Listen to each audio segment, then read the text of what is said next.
Saya ini sangat mengidolakan Prof. Mahfud. Saya melihat karirnya Prof. Mahfud, ya, mulai dari Hakim MK, ya, mulai sampai dengan Menko Polhukam, Prof. Ibaratnya eksekutif, yudikatif, legislatif, Prof sudah kenyang lah, ya. Tapi yang saya heranin, kok Prof bisa nggak korupsi ya, Prof? Karena begini, karena teman-teman dan mungkin sahabat-sahabatnya Prof. Mahfud yang ada di lembaga-lembaga itu nggak tahan, Prof, dengan godaan-godaan seperti itu, Prof. Atau mereka malah kejebak itu, Prof. Ya. Gimana itu, Prof? Tabrak, Prof. Tabrak.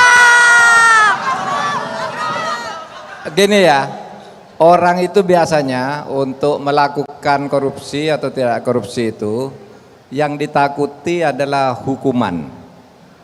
Mereka yang moralnya tidak bagus, ya, bisa saja asal bisa melanggar, menghindar dari hukum, ya dia korupsi. Nah, sementara bagi saya hukuman itu bukan hanya hukum. Hukuman itu ada juga hukuman moral.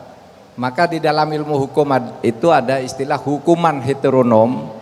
Hukuman yang dijatuhkan oleh negara, polisi nangkap, hakim mengadili, jaksa menuntut gitu, itu hukuman heteronom namanya.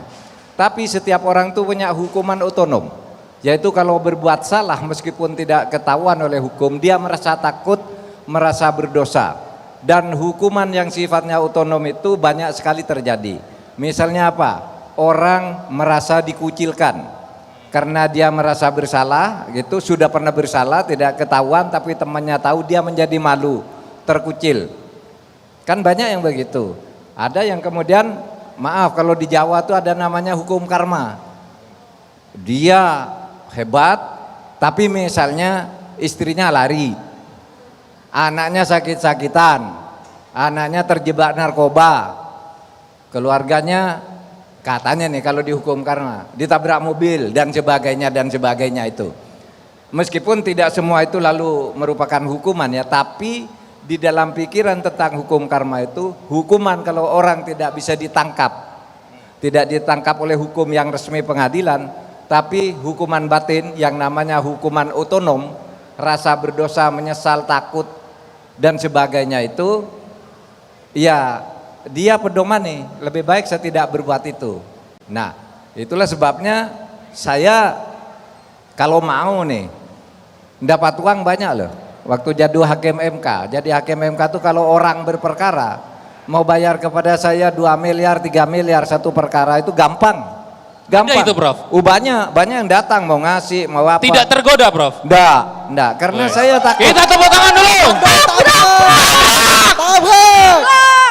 Saya tidak tergoda. Untuk apa? Misalnya satu kasus orang bayar, ini tidak usah curang ya. Jadi hakim itu misalnya Abduh ya namanya ya. Iya, Pak. Misalnya Abduh berperkara, dia menang sendiri. Tapi dia enggak tahu kalau menang. Saya telepon dia, Abduh, kamu mau menang enggak? Oh mau, Pak. Bayar dong ke saya sekian, padahal dia menang sendiri. Itu bisa, apalagi kalah dimenangkan, bisa lagi, uangnya lebih banyak lagi.